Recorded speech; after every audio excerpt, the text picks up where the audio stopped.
আজ আমি এক্সপ্লেন করব নতুন Chinese drama shine on me. গল্পের শুরুতে 2011-তে আমাদের মেইন লিডকে দেখানো হয়, যার নাম ছিল লিন। সে 8 ঘন্টা ধরে একটি সার্জারি করছিল, আর সার্জারি শেষ হবার পর সে সেই ভালো খবরটা তার পরিবারকে জানায়। আরও বলে সার্জারিটা খুব ভালো মতোই হয়েছে, 2 ঘন্টার মধ্যেই উনি আবার নর্মাল সেন্সে ফিরে আসবেন। এদিকে পাশেই দাঁড়িয়ে থাকা সিনিয়র ডক্টররা তাকে দেখে খুবই খুশি হচ্ছিল, কারণ সে একটা বড় সার্জারি খুব ভালো মতো করে ফেলেছে। এমন সময় তার বন্ধু শাওজিয়ার ফোন আসে। ফোন ধরে কথা বলতেই শাওজিয়া তাকে বলে, তোমাকে অনেক খুশি দেখাচ্ছে। যার উত্তরে লিন বলে, আমি আজকে আমার জীবনের সবথেকে বড় সার্জারি করে ফেলেছি। যেটা শুনে শাওজিয়াও খুশি হয়ে যায় আর বলে, ঠিক আছে, তাহলে চলো আমরা দেখা করি। লিন তখন তার কথাই রাজি হয়ে যায়, কারণ পরের দিন তার ছুটিই ছিল। তাই সে শাওজিয়াকে সাংহাই শহরেই দেখা করতে বলে, কিন্তু শাওজিয়া তা মেনে নেয় না। সে বলে, তোমাকে উশিতেই আসতে হবে, কারণ আমি তোমাকে একটা মেয়ের সাথে পরিচয় করিয়ে দেব। লিন তখন বলে, কিন্তু আমি কোনো মেয়ের সাথে দেখা করতে চাই না। শাওজিয়া তাকে আবারও বলে, এটা সেই মেয়েটা যে তোমাকে আমার মায়ের পার্টিতে দেখেই পছন্দ করে ফেলেছিল, আর সে এখন তোমার সাথে দেখা করতে চাই। এরপর লিন মেয়েটির নাম শুনেই সে রাজি হয়ে যায়, এমনকি দেখা করার জন্য বেরিয়েও পড়ে। এরপর লিন যখন ড্রাইভ করছিল তখন শাওজিয়া তাকে আবারও কল করে, জিজ্ঞাসা করে, তুমি তো প্রথমে আসতেই চাইছিলে না, তবে এখন কি হলো? তখন লিন তাকে বলে, আমাকে ড্রাইভ করতে দাও, কয়েক ঘন্টার মধ্যে আমি পৌঁছে যাব। আসলে শাওজিয়ার মায়ের বার্থডে পার্টিতে লিন প্রথমবারের মতো নিশিকে দেখেছিল, আর প্রথম দেখাতেও সেও তাকে পছন্দ করে ফেলেছিল। এসব ভাবতে ভাবতে সে নিজের মতো ড্রাইভ করছিল, কিন্তু তার সামনের সাইডে যে ট্রাকটা ছিল সে ট্রাকের সামনে হঠাৎ করে কোনো একটা কাপড় এসে পড়ে, যার দরুন সে ভালো মতো ড্রাইভ করতে পারে না। এদিকে ট্রাকের ওপর থেকে প্লাস্টিকগুলো পড়ে যাচ্ছিল, ড্রাইভার সেটাও দেখতে পায় না। আর শেষ পর্যন্ত সে বড় একটা ভুল করে ফেলে, সে লিনের গাড়ির সাথে অ্যাক্সিডেন্ট করে ফেলে। আর এখানেই এই দৃশ্য কাট করা হয়। অন্যদিকে আমাদের দেখানো হয় আমাদের ফিমেল লিড নিশিকে। ওর পুরো নাম নিশি গুয়ান। নিশি তার মামার বাড়িতে থাকে, আর সেখানে ওর কাজিন জিয়াং ওকে টিচ করছিল। সে একটা নিউজ দেখে নিশিকে বলছিল, তোমার বাবা একটা বড় পার্টি দিচ্ছে আর সেখানে তোমাকে ডেকেছেও, কিন্তু তাদের এখন ভালো সম্পর্ক নেই, তারা এখন কথা পর্যন্ত বলে না। ঠিক এমন সময় দরজার বেল বেজে ওঠে, আর বাইরে ছিল তার কাজিনের নতুন শিক্ষক জুয়াংশু। এদিকে জিয়াং নিশিকে জোর করে দরজা খুলতে দিয়ে পাঠায়। নিশি তখন দরজা খুলতেই খুবই অবাক হয়, কারণ জুয়াংশু ছিল খুবই হ্যান্ডসাম, যাকে দেখে নিশি নিমেষেই শাই ফিল করে। আর এরপর থেকে সে ঠিক করে সে ডোরমে থাকবে, কারণ ডোরমে থাকলে সে প্রতিদিন জুয়াংশুকে দেখতে পারবে। তাই সে তার জিনিসপত্র প্যাক করে ডোরমের জন্য প্রস্তুত হয়। নিশি যখন ডোরমে পৌঁছায় তখন সে তার সব ফ্রেন্ডকে বাইরে দাঁড়িয়ে থাকতে দেখতে পায়, আর অবশেষে সে তার ক্রাশকেও দেখতে পায়, অর্থাৎ জুয়াংশুকে। কিন্তু জুয়াংশুর সাথে অন্য একটি মেয়ে ছিল, যার নাম রং। আর তারপর নিশি জানতে পারে জুয়াংশু আজ তাদের সবাইকে ট্রিট দিচ্ছে, কারণ ওর আজকে ভালো বেতনের চাকরি হয়েছে, আর সেটাও সাংহাইতে। কিন্তু নিশি বুঝতে পারছে না জুয়াংশুর সাথে মেয়েটাকে, সে কি তার শুধু ফ্রেন্ড নাকি গার্লফ্রেন্ড, কারণ তাদের বিহেভিয়ারে তাদের অনেক ঘনিষ্ঠ লাগছিল। আর এরপর ওরা কথা বলতে থাকে ওদের ফিউচার প্ল্যান নিয়ে। আর সবার ফিউচার প্ল্যান শোনার পর নিশিকে এবার জিজ্ঞাসা করা হয় যে সামনে সে কি করবে। নিশি তখন বলে, আমি যে কোম্পানিতে ইন্টার্নশিপ করছি আমি সেই কোম্পানিতেই কাজ করতে চাই। আর এবার বাইরে আসার পর জুয়াংশু একান্তে নিশিকে বলে, তোমার কি মনে হয় না তোমার অন্য কোনো জব কনসিডার করা উচিত? কারণ আমি জানি এই জবটা তোমার পছন্দ নয়, আর এসব তুমি তোমার পরিবারের জন্য করছো। আমি জানি তুমি নিজের পায়ে কিছু করতে চাও, তোমার নিজেকে প্রাধান্য দেওয়া উচিত। এমন সময় সেখানে বাকি সবাই চলে আসে। ঠিক এমন সময় নিশির বাড়ি থেকে কল আসে, যেখানে তার মামা তাকে বলছে তাকে বাড়ি ফিরে আসতে।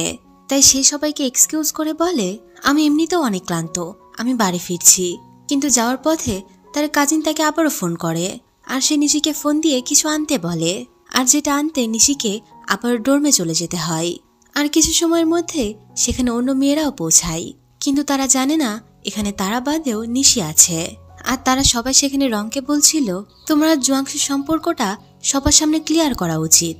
এখানে আমরা জানতে পারি রং আসলে জুয়াংশুকে পছন্দ করে।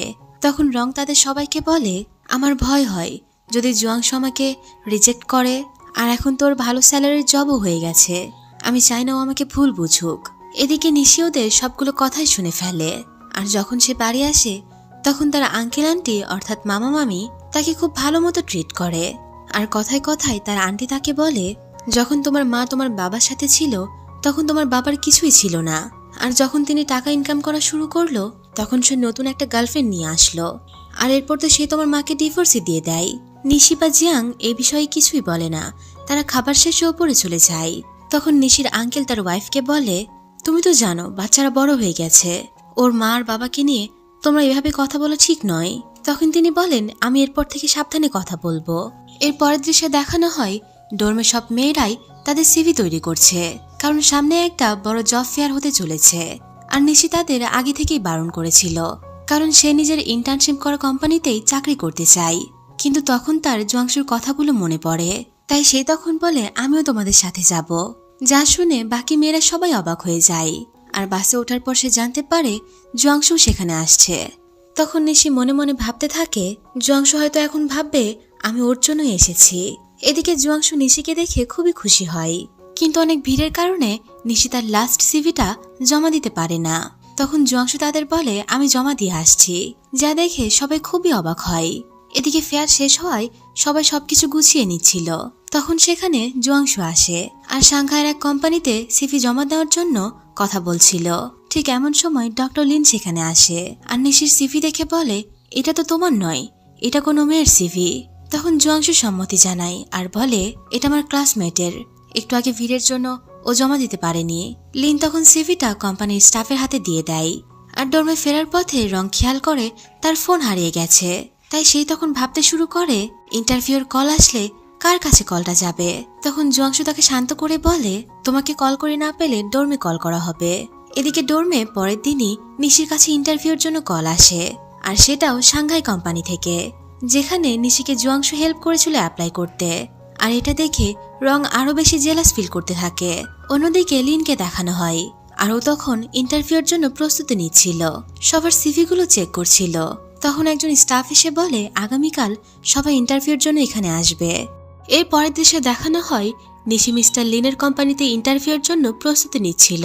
ওর ফ্রেন্ড ওকে জিজ্ঞাসা করে, এবার ইন্টারভিউর জন্য এত প্রস্তুতি কেন নিচ্ছ, এর কারণ কি জংশু?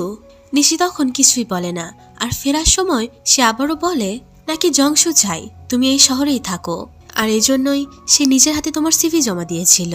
নিশি এবারও কিছু বুঝতে পারে না। আর একটু পর সে ইন্টারভিউ দিতে পৌঁছে যায়, আর ইন্টারভিউ দেওয়ার পর সে তার ডোর্মে আবার ফিরে আসে। আর ইতিমধ্যে খাবারের সময় হয়ে গেছে, তাই সে তার বন্ধুদের কাছে ক্যাফেটেরিয়াতে চলে যায়। ওরা সবাই জানতে চায় নিশির ইন্টারভিউ কেমন হয়েছে। সে বলে, আমার ইন্টারভিউ ভালো হয়েছে, আর আমি অফার লেটারও পেয়ে গেছি, কিন্তু আমি বুঝতে পারছি না আমি ওই কোম্পানিতে জয়েন করব কিনা। এদিকে রং সহ বাকি সবাই ওর কথাগুলো শুনছিল। খাবার শেষে নিশি যখন উঠে যাচ্ছিল তখন ওর বান্ধবী এসে বলে, রং একই কোম্পানিতে আবেদন করেছিল, কিন্তু ইন্টারভিউর জন্য ওর কাছে কোনো কল আসেনি, আর ওই কোম্পানি থেকে তুমি অফার লেটার পেয়েছো শুনে ওর মন ভালো নেই। নিশির তখন এই কথাটা শুনে খুবই খারাপ লাগে। এদিকে রং দূর থেকে ওদের কথা বলতে দেখছিল, আর রাত হওয়ার সাথে সাথেই রং কিছু স্ন্যাক্স নিয়ে জংশুর বাড়িতে যায়। কিন্তু জংশু তখন বাড়িতে থাকে না, ওর মা ওকে ভেতরে নিয়ে যায়। আর কিছুক্ষণের মধ্যেই সেখানে জংশু ফিরে আসে। রং তখন জংশুকে জিজ্ঞাসা করে, তুমি কি একবার কথা বলতে পারবে, আমাকে ইন্টারভিউর জন্য কেন তারা কল করেনি? পরের দিন সকালে নিশি লাইব্রেরিতে ছিল, আর তখন ওর কাছে একটা কল আসে। তা সে তাড়াতাড়ি বাইরে গিয়ে কল ধরে, জানতে পারে আইটা কোম্পানি থেকে তার ইন্টারভিউর অফার এসেছে। এটা শুনে নিশি খুবই খুশি হয়। ও সিদ্ধান্ত নেয় এই ইন্টারভিউটা ও দেবে। ঠিক এমন সময় ওর ফোনে ওর ফ্রেন্ডদের একটা মেসেজ আসে। ওর ফ্রেন্ডরা ক্যাম্পাসের একটা জায়গায় ওকে যেতে বলে। নিশি সেখানে যেতেই দেখতে পায় সেখানে জংশু আছে। সে খুবই অবাক হয়। তখন রং তাকে সরাসরি বলে, সাংহাই কোম্পানিতে ইন্টারভিউর জন্য আমাদের ডোর্মে কল করা হয়েছিল, আর সে সময় তুমি একাই ডোর্মে ছিলে, তুমি ইচ্ছে করে আমার কলটা ধরনি। আর এই সব কিছু আমি জানতে পেরেছি জংজি সিনিয়রের থেকে, যিনি সাংহাই কোম্পানিতেই কাজ করে। নিশির সব বন্ধুরাই ওকে ভুল বোঝে। নিশি তখন বলে, আমি ইচ্ছে করে কেন এমনটা করব, আমি কোনো কল পাইনি। রং তখন সবার সামনেই বলে, আমি খুব ভালো করে জানি যে তুমি জংজিকে পছন্দ করো, আর সাংহাই কোম্পানি হুয়া ব্যাংকের খুবই কাছে। হুয়া ব্যাংকের জংশু কাজ পেয়েছে, আর সাংহাই কোম্পানি ঠিক তার সামনে। তুমি শুধু জংজির কাছে থাকতে চাও, এই কারণেই আমার কলটা রিসিভ করনি। নিশিগং সত্যটা প্রমাণ করার জন্য তার পকেট থেকে একটা কার্ড বের করে, আর সেখানে লেখা নম্বরে ডায়াল করতে থাকে। কিন্তু কল দিতেই জংজি সেই ফোনটা ওর হাত থেকে ছিনিয়ে নেয়। কিন্তু তখনই ফোন থেকে বলা হয় এটা ইনভ্যালিড নম্বর। এরপর নিশি সেখান থেকে রাগ করে চলে যায়। যাওয়ার আগে বলে যাই, তোমরা আমাকে বিশ্বাস করবে কি করবে না সেটা তোমাদের ব্যাপার, কিন্তু আমি এমন কিছুই করিনি, আমি কোনো কল পাইনি। ফেরার পথে নিশি খুব বাজেভাবে কাঁদতে থাকে আর মনে করতে থাকে সেই মুহূর্তটা যখন সে প্রথম জংশুর কাছে কনফেস করেছিল, কিন্তু জংশু তখন তাকে সরি বলেছিল। কিন্তু নিশি তখনও হার মানেনি, চলে যেতে যেতে বলছিল, আর আমি সেই দিনটার জন্য অপেক্ষা করব যেদিন তুমি আমাকে ভালোবাসবে। নিশির জংজিকে প্রপোজ করার খবরটা পুরো হোস্টেলে ছড়িয়ে পড়েছিল যে সে রঙের ভালোবাসাকে কেড়ে নিতে চাচ্ছে, কারণ সবাই জানতো জংজি আর রং একসাথে বড় হয়েছে আর ওদের মধ্যে অবশ্যই কোনো সম্পর্ক আছে। যখন এই খবরটা নিশির কাছে পৌঁছায়, নিশি তখন সাথে সাথে জংশুকে SMS করে, বলে এটা কি সত্যি, তুমি কি সত্যি রংকে পছন্দ করো? কিন্তু জংশু কখনোই সেই SMS এর রিপ্লাই দেয়নি। এসব ভাবতে ভাবতে নিশি বাড়িতে পৌঁছে যায়। নিশির চোখে পানি দেখে সে জিজ্ঞাসা করে, তুমি কি জংশুর জন্য কাঁদছো? নিশি কিছু না বলে ওর রুমে চলে যায়। সারা রাত সে কেঁদেই পার করে। পরের দিন সকালে সে হোস্টেল রুমে ফিরে যায় আর নিজের জিনিসপত্র প্যাক করতে শুরু করে। ঠিক এমন সময় রং এসে তাকে বলে, আমাদের ওই ব্যাপারটা এখানেই শেষ করে দেওয়া উচিত, কারণ শেষমেশ আমরা তো ক্লাসমেটই। তারপর সে তার হাতের ফোন দেখিয়ে বলে, আমার হাতে যে ফোন দেখছো এটা জংশু আমাকে গিফট করেছে। নিশি তখন বলে, এই ফোন নিয়ে এত শো অফ করার কি আছে, এটা একেবারে সাধারণ একটা ফোন। এই বলেই সে তার জিনিসপত্র প্যাক করে সেখান থেকে চলে যায়। এদিকে রাতের বেলা নিশির বেস্ট ফ্রেন্ড হোস্টেলে ফিরে আসে আর আসার পর সে সবটা শুনে বলে, ইন্টারভিউর জন্য আসা কলটা আমি ধরেছিলাম, নিশি নয়। তখন তারা বলেছিল তারা আবার কল করবে। এটা শুনে ডোরমে থাকা সবাই অবাক হয়ে যায়। আর পরের দিন সকাল হতেই নিশি আর ওর বেস্ট ফ্রেন্ড একটা লাঞ্চের প্ল্যান করে এবং সেখানে সিনিয়র সবাইকে ডাকে। আর এরপর তারা সেখানে সত্যটা প্রমাণ করে দেয়। সবাই তখন আসল ঘটনা জেনে যায় আর সব ভুল বোঝাবুঝিও পরিষ্কার হয়ে যায়। অন্যদিকে রাতের বেলা জংশু তার বাড়িতে পড়াশোনা করছিল। এমন সময় ওর ফোনে একজন সিনিয়রের কল আসে। তখন সে তাকে পুরো ঘটনা খুলে বলে আর সব সত্য জানতে পেরে সে খুবই লজ্জিত হয়, কারণ সে তখন নিশিকে বিশ্বাস করেনি। আর কিছুক্ষণের মধ্যেই সেখানে ওর মা এসে পৌঁছায়। কথা বলতে থাকে রংকে নিয়ে। তিনি বলেন, তোমরা ছোটবেলার বন্ধু, এখনো একসাথে আছো, চাকরিও পেয়ে গেছো, এখনই সময় তোমাদের সম্পর্কটাকে মজবুত করার। কিন্তু জংশু তখন বলে, আমি এই ব্যাপারে কোনো কথা বলতে চাচ্ছি না। পরের দিন সকালে নিশি এক টিচারের সাথে কথা বলতে আসে, কিন্তু ভেতরে ঢুকতেই জংশুর সাথে দেখা হয়। নিশি তখন নিজেকে সামলিয়ে ভেতরে আসে। এরপর টিচারকে বলে, আমি আমার ফাইল নিতে এসেছি। কিন্তু সেই টিচার তখন নিশির ফাইল দেখে ওকে বকাবকি করতে শুরু করে। জংশু সেই শিক্ষককে থামতে বলে, কিন্তু নিশি তখন বলে, আমার ব্যাপারে তোমাকে কথা বলতে হবে না। যা শুনে সে শিক্ষক আরো রেগে যায়। শিক্ষক তাকে আবারও বলে, তুমি তোমার ফাইল আবার নতুন করে তৈরি করবে। নিশি তখন কিছু না বলে ফাইল নিয়ে বাইরে চলে যায়। আর লিফটের কাছে আসতেই জংশু বাইরে চলে আসে। দুজনে চুপচাপ দাঁড়িয়ে থাকে। তখন জংশু তাকে বলে, তোমার ফাইল তৈরি করতে আমি তোমাকে সাহায্য করতে চাই। কিন্তু নিশি তখন কোনো প্রশ্নের জবাব না দিয়েই বেরিয়ে যায়। এর পরের দৃশ্যে দেখানো হয় সে তার কাজিনের সাথেই ছিল। তার কাজিন ওকে জিজ্ঞাসা করে, আসলে ব্যাপারটা কি, তুমি আজকাল হোস্টেলে যাচ্ছ না যে? এমন সময় নিশির ফোনে ফোন আসে আর এটা হোস্টেলের নম্বর। নিশি খুবই অবাক হয় আর ফোনটা ধরার পর তখন জংশু বলে, আমি তোমাকে একটা ইমেল পাঠিয়েছি, তুমি আমার ইনবক্স চেক করো। এতটুকু বলেই দুজনেই কল কেটে দেয়। নিশি তখন ইনবক্স খুলে দেখে অনেকগুলো ফাইল দেওয়া। আসলে জংশুর ফাইল বানাতে ওকে সাহায্য করার জন্য এসব পাঠিয়েছিল। যেটা দেখেই নিশি ওর জিনিসপত্র গুছিয়ে ওর রুমে চলে যায় আর এরপর সে ফাইলগুলো দেখতে শুরু করে। নিশি বুঝতে পারে না জংশু ওর জন্য এত পরিশ্রম কেন করেছে, নাকি জংশু সেই ভুল বোঝাবুঝির জন্য তাকে সরি বলার জন্য এসব করছে। এটা জানতেই নিশি সেই নম্বরে কল করে, কিন্তু তখন হোস্টেলের একটি ছেলে ফোনটা ধরে এবং বলে জংশু এখন ঘুমাচ্ছে। নিশি অবাক হয়ে জিজ্ঞাসা করে, এই দিনের বেলা কেন ঘুমাচ্ছে সে? ছেলেটি নিশিকে বলে, সে কয়েকদিন ধরেই রাত জেগে কিছু খোঁজাখুঁজি করছিল, তাই আজ ক্লান্ত হয়ে ঘুমিয়ে পড়েছে। এমন সময় জংশু ঘুম থেকে উঠে পড়ে। তোমার যদি আরো কিছু দরকার হয় তুমি আমাকে জিজ্ঞাসা করতে পারো, আমি তোমার জন্য সবসময় আছি। এইটা শুনে নিশি খুবই আবেগপ্রবণ হয়ে ওঠে আর তাই সে দেরি না করে ফোন কেটে দেয়।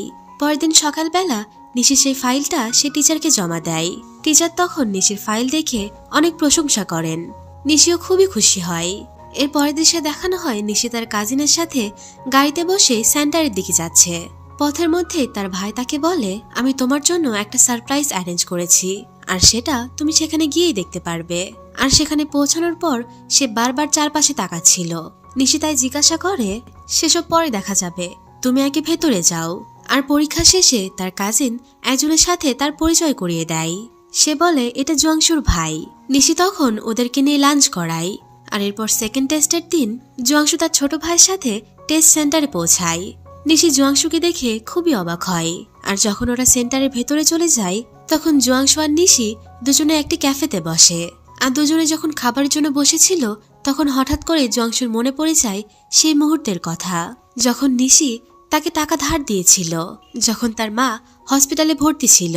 তখন সেই টাকাগুলো জুয়াংশু তাকে ফেরত দিয়ে দেয়, যা দেখে নিশি কিছু অজুহাত দিয়ে বাইরে চলে আসে।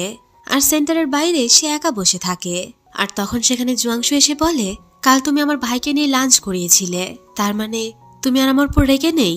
নিশি তখন বলে, আমি শুধু আমার ছোট ভাই আর ওর বন্ধুর সাথে লাঞ্চে গিয়েছিলাম, আর এর সাথে তোমার কোনো সম্পর্ক নেই। তখন জুয়াংশু তাকে আবারও বলে, তোমার ফাইলস বানাতে যে ম্যাটেরিয়ালসগুলো দিয়েছিলাম সেসব কাজে লেগেছিল। নিশি কিছু বলতেই যাবে তার আগেই ওদের ভাই বেরিয়ে আসে। আর তখন জিয়াং আবারও বলে, তাহলে আমরা সবাই আজ লাঞ্চে যাই। তখন জুয়াংশুর ভাই তাকে বলে, আজ আমাদের প্ল্যান আছে, সে আমাদের জন্য অপেক্ষা করছে, আমাদের এখন ওখানেই যেতে হবে। এটা শুনে নিশিও তার ভাইকে নিয়ে চলে আসে। আর এরপর কয়েকদিনের মধ্যেই ওদের সবার গ্র্যাজুয়েশন শেষ হয়। ওরা সবাই গ্র্যাজুয়েশন গাউন পরে ফটোশুট করছিল। নিশিও তার বন্ধুদের সাথে খুবই খুশি ছিল। এদিকে জুয়াংশু দূরে দাঁড়িয়ে তাদের সবাইকে দেখছিল। আর রাত হওয়ার সাথে সাথেই ওরা সবাই ডর্মে ফিরে আসে এবং তাদের বান্ধবীর প্যাকিং এ সাহায্য করতে থাকে। আর এরপর সবাই মিলে এয়ারপোর্টে তাকে পৌঁছে দিতে যায়। আর এয়ারপোর্ট থেকে বেরিয়ে সবাই যখন ফেরার জন্য বাসে উঠছিল তখন বাসে আর জায়গা ছিল না, দরজাও অটোমেটিকলি বন্ধ হয়ে গিয়েছিল। কিন্তু তখনও নিশি একা পেছনে পড়ে গিয়েছিল। তাই নিশি তখন আরেকটি বাসের জন্য অপেক্ষা করছিল। তখন হঠাৎ করেই পেছন থেকে জুয়াংশু বলে ওঠে, এখন আর অপেক্ষা করে লাভ নেই, এটাই শেষ বাস ছিল। নিশি জুয়াংশুকে দেখে খুবই অবাক হয়, জিজ্ঞাসা করে, তুমি এখানে কি করছো? জুয়াংশু উত্তরে বলে, তোমার তো আমাকে ধন্যবাদ জানানো উচিত। তখন নিশির সে মুহূর্তের কথা মনে পড়ে, যখন সে বাসে উঠতে নিয়ে পড়ে যাচ্ছিল তখন পেছন থেকে কেউ তাকে ধরে বাঁচিয়েছিল। নিশি সেসব এড়িয়ে জিজ্ঞাসা করে, তোমার বাকি বন্ধুরা কোথায়? তখন সে বলে, সবাই ফিরে গেছে। নিশি কিছু বলবে তার আগেই জংশুর কল আসে। আর কলটা আসলে রঙের কল ছিল। আর জংশু তাকে বলছিল, আমি এখন নিশির সাথেই আছি। আর কল কাটতেই নিশি তাকে জিজ্ঞাসা করে, এটা কি তোমার বন্ধুর কল ছিল? তখন জংশু বলে, না, রঙের ফোন ছিল। নিশি তখন বলে, তুমি রঙকে কেন বললে আমরা একসাথে আছি? রং এতে ভুল বুঝবে। জংশু ওকে বলে, এতে ভুল বোঝার কি আছে? নিশি এর পরিপ্রেক্ষিতে কিছুই বলে না। জংশু তখন আবারও বলে, ও আমাদের দুজনকে ক্যাব নিয়ে হোস্টেলে যেতে বলল। তখন নিশি তাকে বলে, আমার কাছে এখন কোনো ক্যাশ নেই, আমি তোমাকে পরে দিয়ে দেব। কিন্তু জংশুর কাছে ক্যাশ থাকতেও সে বলে, আমার কাছেও কোনো ক্যাশ নেই। এরপর ওরা দুজনেই হাঁটতে শুরু করে। আর খানিকক্ষণ পর নিশি থেমে যেয়ে বলে, তুমি আমার জন্য অপেক্ষা করো না, আমি এভাবে আর হাঁটতে পারবো না। তখন জংশুর চোখ পড়ে নিশির হিলের দিকে। সে বুঝতে পারে এজন্যই নিশি হাঁটতে পারছে না। তাই সে বলে, আর একটু সামনে গেলেই স্লিপার্সের দোকান পেয়ে যাব। নিশি তখন বলে, কিন্তু আমাদের কারো কাছেই তো ক্যাশ নেই। জংশু তখন কিছু বলতেও পারে না। এরপর ওরা দুজনেই কষ্ট করে হেঁটে হেঁটে ডোরমে পৌঁছে যায়। আর ডোরমের ভেতরে যাওয়ার আগে সে জংশুকে বলে, তোমাকে সাদা স্যুট আর ছোট চুলে খুব সুন্দর দেখায়। জংশু তখন খুশি হয়ে আরো জিজ্ঞাসা করে, তোমার কি আর কিছুই বলার নেই? নিশি তখন না বলে ভেতরে চলে যায়। জংশু তখনও হোস্টেলের খুব কাছেই ছিল। আর যখন সে পেছনে ফিরে তাকায় তখন সে নিশিকে দেখতে পায়। নিশি তখন তাকে কাঁদতে কাঁদতে বিদায় জানাচ্ছিল। আর মনে মনে ঠিক করে নিচ্ছিল যে এখন থেকে আমি জুয়াংশুকে আর ভালোবাসবো না। জুয়াংশুর জন্য রাখা অনুভূতিগুলো আমি এখানেই থামিয়ে রাখবো। গ্র্যাজুয়েশনের পরের 2 মাস নিশি তার কাজিনের সাথে ট্যুর দিয়ে সময় পার করে। আর এরপর সে তার মায়ের সাথে দেখা করতে যায়। তারা মা মেয়ে অনেক কথা বলছিল। আর কথার মধ্যে তার মা তাকে জিজ্ঞাসা করে, তাহলে এরপর তুমি কোথায় চাকরি করতে চাও? নিশি তখন বলে, সিংহাই কোম্পানিতে আমি অফার লেটার পেয়েছি। ওর মা অবাক হয়ে তখন বলে, সিংহাই কোম্পানির 41% শেয়ার আমাদের নামেই আছে। যা শুনে নিশি খুবই অবাক হয় এবং মায়ের কাছে জানতে চায় সে কি সত্যিই বলছে কিনা। তখন তার মা তাকে বলে, তোমার বাবাও চাই তুমি সিংহাই কোম্পানিতেই কাজ করো আর আমাদের কোম্পানির নামও উজ্জ্বল করো। নিশির মা আর বাবা ওরা দুজনেই সেপারেট থাকতো। তাই পরের দিন সকালে নিশি তার বাবার কাছে যায়। নিশির বাবা তাকে বোঝানোর অনেক চেষ্টা করে যে কোম্পানিতে চাকরি করা কেন জরুরি, কিন্তু নিশি শেষ পর্যন্ত তার বাবাকে বারণ করে দেয়, কারণ সে নিজের যোগ্যতায় কিছু করতে চায়। এরপর নিশি তার মাকে এসে সবকিছু খুলে বলে। তখন তার মা তাকে বোঝানোর চেষ্টা করে, বলে তুমি যে কয়টা অফার লেটার পেয়েছো তুমি তোমার নিজের পরিশ্রমে পেয়েছো, আর এখন তুমি কোনটা চুজ করবে সেটা সম্পূর্ণ তোমার সিদ্ধান্ত হবে, আমরা কেউ তোমাকে জোর করব না। অন্যদিকে মিস্টার লিনের কোম্পানিতে মিটিং হচ্ছিল, আর তখন সেখানে হুয়া ব্যাংকের অনেক প্রার্থী আসে, যার মধ্যে একজন ছিল জংশুও। আর মিটিং চলাকালীন মিস্টার লিন তাকে বলে, তুমি তো সেই যে জব ফেয়ারে তোমার ফ্রেন্ডের জন্য সিভি জমা দিয়েছিলে, তারপর সে কি আমাদের কোম্পানিতে যোগ দিয়েছে? জংশু তাকে বলে সে পড়াশোনার জন্য অ্যাব্রোডে চলে গিয়েছে, যেটা শুনে মিস্টার লিনের মুখে বিষাদের ছায়া পড়ে যায়। অন্যদিকে নিশি তখন নানজিং শহরের সৌজু কোম্পানিতে চাকরি শুরু করেছিল এবং তথাকথিতভাবে নিজের জীবন নিয়ে ব্যস্ত হয়ে পড়েছিল। এক রাতে নিশি এবং তার কলিগসরা ডোরমে একটি শো দেখছিল। ঠিক এমন সময় তাদের ল্যাপটপ থেকে ইন্টারনেট চলে যায়। আসলে ডোরমের ইন্টারনেটই ডাউন ছিল, তাই ওরা ঠিক করে রক পেপার সিজার খেলে যে হারবে সে অফিসে গিয়ে অফিসারের ইন্টারনেট থেকে এই এপিসোডগুলো ডাউনলোড করে নিয়ে আসবে। আর শর্ত মতে নিশি হেরে যায় আর ল্যাপটপ নিয়ে অফিসের উদ্দেশ্যে চলে যায়। এরপর সে অফিসে ঢুকে এপিসোডগুলো ডাউনলোড করতে থাকে। আর এই রাতের বেলা অফিসে কেউ ছিল না। এমন সময় হঠাৎ করেই লাইট জ্বলে ওঠে, তাই নিশি ভয় পেয়ে তাড়াতাড়ি টেবিলের নিচে লুকিয়ে পড়ে। এদিকে লিন তখন ধীরে ধীরে পা চালিয়ে ওর ডেস্কের দিকে চলে আসে, আর এরপর সে টেবিলের নিচ থেকে উঠে দাঁড়ায়। নিশির তখন খুবই নার্ভাসনেস কাজ করছিল, তবুও সে ভয়ে ভয়ে জিজ্ঞাসা করে, তুমি কে? আর তোমাকে তো এর আগে অফিসে দেখেছি বলে মনে হয় না। লিন তখন বলে ওঠে, এর আগে কখনোই আমাকে দেখোনি। নিশি তার এমন কথায় খুবই অবাক হয়। লিন তখন কিছু না বলে সেখান থেকে চলে যায়। এরপর নিশিও তার এপিসোডগুলো ডাউনলোড করে হোস্টেলে ফিরে যায়। পরের দিন সকালে নিশি অফিসে পৌঁছালে তার সহকর্মী তাকে জানায়, আজ আমাদের অফিসে নতুন একজন সিইও আসবে। পুরো অফিস তার জন্য সবকিছু প্রস্তুত করেছে, তিনি খুব শীঘ্রই এখানে আসবেন।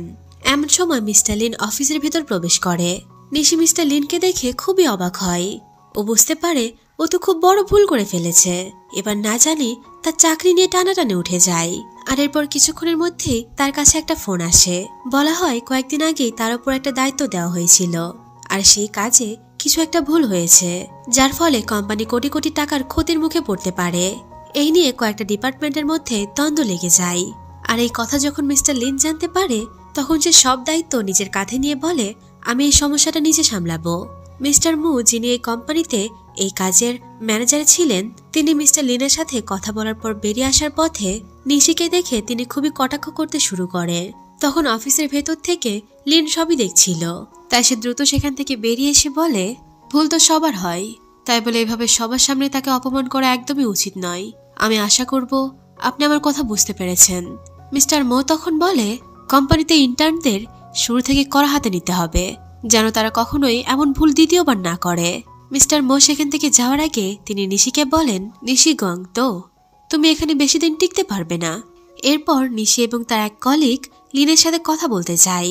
মিস্টার লিন তখন সবগুলো রিপোর্ট চেক করে বলে, তুমি এখন ভুল ডিপার্টমেন্টে কাজ করছো। তোমার জন্য ফিনান্স ডিপার্টমেন্টে কাজ করা কোম্পানির জন্য ঝামেলা হতে পারে। লিন তখন আবারও বলে, আমি তোমার ডিপার্টমেন্ট বদলে দিচ্ছি, তুমি আজ থেকে ফাইন্যান্স ডিপার্টমেন্টে আর কাজ করবে না। এরপর নিশি নিজের প্রয়োজনীয় জিনিসপত্র গুছিয়ে নিচ্ছিল। তখন তার বাকি কলিগসরা ওকে জিজ্ঞাসা করে, তার মানে তুমি এখন থেকে মিস্টার লিনের আন্ডারে কাজ করবে? নিশি হ্যাঁ বলে। তার সহকর্মীরা আবারও বলে, একদম চিন্তা করো না, মিস্টার লিন খুবই ভালো মানুষ। পরের দিন সকালে নিশি নতুন ডিপার্টমেন্টে আসে। এরপর মিস্টার লিন যখন অফিসে আসে, তখন অ্যাসিস্ট্যান্ট তাকে জানায় আজকে নিশির জন্য কোন কোন কাজ ঠিক করা হচ্ছে। মিস্টার লিন তাকে জানায়, তুমি নিজে এই ব্যাপারটা সামলে নাও। এই বলেই সে চলে যায়। এরপর অ্যাসিস্ট্যান্ট নিশিকে স্টোর রুমে নিয়ে যায় এবং সেখানকার ফাইলগুলোকে ভালো মতো অর্গানাইজ করতে বলে। নিশিও চুপচাপ ফাইলগুলো অর্গানাইজ করতে শুরু করে। এদিকে লিন তখন তার অফিসে বসে নিক ওয়াং এর রিপোর্টগুলো পড়ছিল, আর তখন সে বুঝতে পারে ভুলগুলো আসলে মিস্টার মোয়ের, আর সে এসব স্বীকার না করে নিশির উপর চাপিয়ে দিচ্ছিল। লিনের খটকা লাগে, তাই সে বিগত বছরের ফাইলগুলো চেক করতে চায়, যার জন্য সেই স্টোর রুমের দিকে চলে যায়। কিন্তু দরজার কাছে পৌঁছালে সে নিশির গান শুনতে পায়, আর তারপর চুপচাপ ভেতরে চলে আসে। নিশি মনে করে তার বান্ধবী এসেছে, তাই সে বলে সাইডে রাখা ফাইলগুলো আমাকে এনে দাও, কিন্তু পেছন থেকে কোনো উত্তর আসে না। নিশি পেছন ফিরে তাকিয়ে দেখে লিন দাঁড়িয়ে আছে, তাই তখন সে সরি বলে আমি ভেবেছিলাম আমার ফ্রেন্ড এসেছে। লিন তখন চুপচাপ সাইডে রাখা ফাইলগুলো এনে ওর হাতে তুলে দেয়, আর এরপর সে অন্য একটি ফাইল দেখতে দেখতে নিশিকে বলে আজকে তোমাকে একটু বেশি খুশি দেখাচ্ছে। নিশি অবাক হয়ে লিনের দিকে তাকিয়ে থাকে।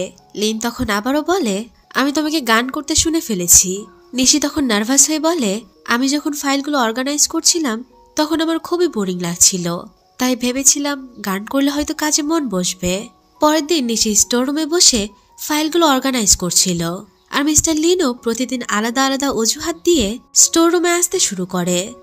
আর একদিন মিস্টার লিন বের হতেই নিশি দৌড়ে গিয়ে সে ফাইলগুলো দেখতে শুরু করে, যা কিছুক্ষণ আগে মিস্টার লিন পড়ছিল। আর এটা পড়েই নিশি বুঝতে পারে মিস্টার লিনের আর কোন কোন ফাইল দরকার। তাই পরের দিন মিস্টার লিন আসার আগেই নিশি ওই সব টপিকের ফাইলগুলো টেবিলের উপর সাজিয়ে রাখে, আর মিস্টার লিন আসতেই নিশি ওকে ফাইলগুলো দেখায়। লিন নিশির কাছে খুবই খুশি হয়, বলে তুমি সত্যি অনেক স্মার্ট। লিন তখন নিশিকে একটা কঠিন টপিক নিয়ে রিসার্চ করতে বলে, যেটা শুনে নিশি খুবই চিন্তায় পড়ে যায়।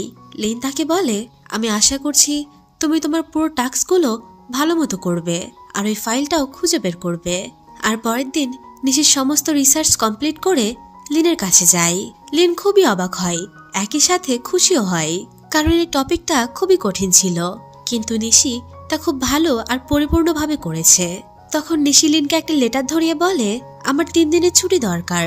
লিন কেন জিজ্ঞাসা করতেই নিশি বলে আমার খুবই শরীর খারাপ, আমাকে কিছুদিন বিশ্রাম নিতে হবে। লিন তখন উত্তরে বলে আমি একজন এক্স ডক্টর হিসাবে আমি খুব ভালো মতোই বুঝতে পারছি তুমি একদম ফিট আছো। নিশি তখন অবাক হয়ে বলে আপনি আগে ডক্টর ছিলেন? আমি বুঝতে পারিনি আপনি আগে ডক্টর ছিলেন আর এখন কোম্পানিতে জব করছেন, কেন জানতে পারি? লিন তখন স্ক্রিনের দিকে তাকিয়ে বলে তোমার ছুটির ইস্যু রিজেক্ট করা হলো, এখন তুমি যেতে পারো। এর পরের দৃশ্যে দেখানো হয় লিন একটি মিটিংয়ে ছিল, আর মিটিং শেষে বাইরে আসতেই নিশি তাকে বলে আমার আপনার সাথে কিছু জরুরি কথা ছিল। এরপর সে নিশিকে তার অফিসে আসতে বলে, এই বলে সে তার অফিসে ঢুকে পড়ে। আর নিশি আসতেই লিন তাকে বলে দরজা বন্ধ করে দাও। এই বলে লিন তার কোট খুলে সামনে গিয়ে কফি খেতে শুরু করে। নিশি পেছন থেকে লিনকে দেখে মনে মনে ভাবতে শুরু করে মিস্টার লিনকে নর্মাল কোটে এত সুন্দর লাগে, তাহলে হোয়াইট কোটে না জানি আরো কত সুন্দর দেখায়। এখানে হোয়াইট কোট বলতে মেডিকেল ইউনিফর্মের কথা বোঝানো হয়েছে। এরপর নিশি তাদের ডোর্মের প্রবলেমের কথা মিস্টার লিনের কাছে সবটাই খুলে বলে। লিন নিশির কথা সবটাই মন দিয়ে শোনে, আর তারপর বলে তুমি এই ছোট্ট ব্যাপারের জন্য আমার কাছে এসেছো? নিশি তখন হ্যাঁ বলে, যা শুনে লিন সাথে সাথে কাউকে কল করে, আর তারপর তাকে অফিসেও ডাকে। আর তিনি আসতেই লিন তার সাথে ডোর্মের ব্যাপারে আলোচনা করে, যেন তিনি ডোর্মের অর্থাৎ হোস্টেলের সকল সমস্যার দিকে নজর দেয়। আর সমস্যার সমাধান হয়ে যেতেই নিশি বাইরে যায় এবং তার কাজিনকে কল করে ওর সাথে কথা বলতে থাকে, এবং কথায় কথায় সে বলতে থাকে আমার জীবনে যে আসে সে আমাকে কষ্ট দেয়। তার কাজিন তখন হাসতে হাসতে বলে তার মানে তুমি আবারও প্রেমে পড়েছো? লিন তখন হাসতে হাসতে কথা এড়িয়ে ফেলে। অন্যদিকে জুয়াংশু তখন ব্যাংকে কাজ করছিল, আর একদিন তার ম্যানেজার তাকে ডাকে এবং বলে তোমাকে সোজো কোম্পানিতে যেতে হবে একটা কাজের জন্য, আর কাজটা ছিল লোন সম্পর্কিত। কিছুক্ষণ পর জুয়াংশু সোজো কোম্পানিতে পৌঁছে যায় এবং মিটিং করতে থাকে। এদিকে নিশি এবং তার ফিনান্স ডিপার্টমেন্টের কলিগসরা মিলে গল্প করছিল। তখন তার কলিগসরা বলে আজ আমাদের ডিপার্টমেন্টে একজন ছেলে এসেছে, সে খুবই হ্যান্ডসাম, সে হুয়া ব্যাংকে কাজ করে। ঠিক তখনই গল্প থেকে নিশি থেমে যায়। সে ভাবতে থাকে এটা জুয়াংশু নয় তো? তাই সে তখন তার কলিগসদের জিজ্ঞাসা করে তোমরা কি তার নাম বলতে পারবে? তার নাম জুয়াংশু নয় তো? ওর কলিগসরা চেক করে জানায় তার নাম জুয়াংশু। তখন নিশি সাথে সাথেই ফাইন্যান্স ডিপার্টমেন্টের দিকে দৌড়াতে শুরু করে। আর নিশি যখন সেদিকে দৌড়াচ্ছিল জুয়াংশু তখন ফিরে যাচ্ছিল। সে ফিরে যাওয়ার আগে সে কোম্পানির দিকে আবারও তাকায়, আর তারপর সে সেখান থেকে চলে যায়। এদিকে নিশিও গেটের দিকে তাকিয়েছিল, কিন্তু সে সেখানে কাউকেই দেখতে পায় না। আর সে যখন ফিরে যাওয়ার জন্য পেছন ফিরে তাকায় তখন মিস্টার লিন আর তার পুরো টিম তার পেছনেই দাঁড়িয়েছিল। মিস্টার লিন তাকে দেখে অবাক হয় এবং বলে তুমি এই সময় এখানে কি করছো? তোমার পোস্ট কি এখন ফাঁকা? তখন নিশি ইতস্তর করতে করতে বলে আমি আসলে রিফ্রেশমেন্টের জন্য এখানে এসেছিলাম, এখনই ফিরে যাচ্ছি। লিন তখন কঠোরভাবে বলে তোমাকে এই পোস্টটা আর কখনোই ফাঁকা রাখতে হবে না, তোমার জন্য ভালো হবে যদি তুমি এখন থেকে ইনভেন্টরিতে কাজ করো। নিশি তখন কেন জিজ্ঞাসা করে, সাথে আরো বলে এটা তো আমার ডিপার্টমেন্টও নয়। লিন তখন ওর কথায় আরো রেগে যাচ্ছিল, আর রেগে গিয়ে সে আবারও বলে ইনভেন্টরিতে কাজ করতে না চাইলে তুমি চাকরি ছেড়ে দিতে পারো। তখন নিশি বলে তার কোনো দরকার নেই, আমি আপনার সাথে কাজ করে খুশি হব। এরপর থেকে নিশি ইনভেন্টরিতে কাজ করতে শুরু করে, আর ইনভেন্টরিতে কাজ করতে গিয়ে নিশি অনেকবার আহত হয়, আর এটা প্রায়ই ঘটে। আর প্রতিদিন এত কাজ করার ফলে সে খুবই ক্লান্ত থাকে। একদিন কাজ করার পর সে নিজের ডেস্কে এসে খানিকক্ষণের জন্য বসে। তখন লিন তার অফিস থেকে নিশিকে দেখতে থাকে। ওকে যে খুবই ক্লান্ত লাগছিল লিন তা বুঝতে পারে। আর রাতে যখন সে হোস্টেলে ফিরে আসে তখন সে জানতে পারে তার বন্ধুরা সাংহাই যাওয়ার প্ল্যান করছে।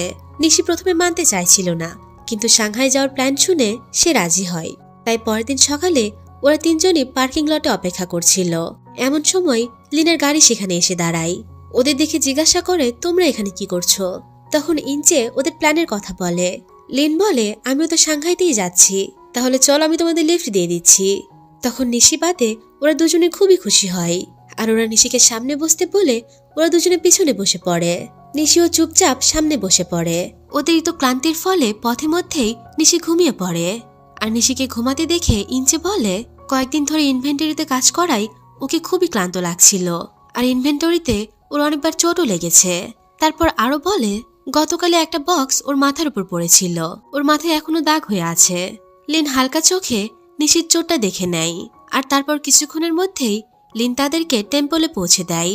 ওরা দুজনে মিলে নিশিকে জাগিয়ে তোলে, আর তারপর গাড়ি থেকে নেমেই ওরা সবাই লিনকে ধন্যবাদ জানায়। লিন যাওয়ার আগে এক মুহূর্তের জন্য নিশির দিকে তাকায়, আর তারপর সে সেখান থেকে চলে যায়।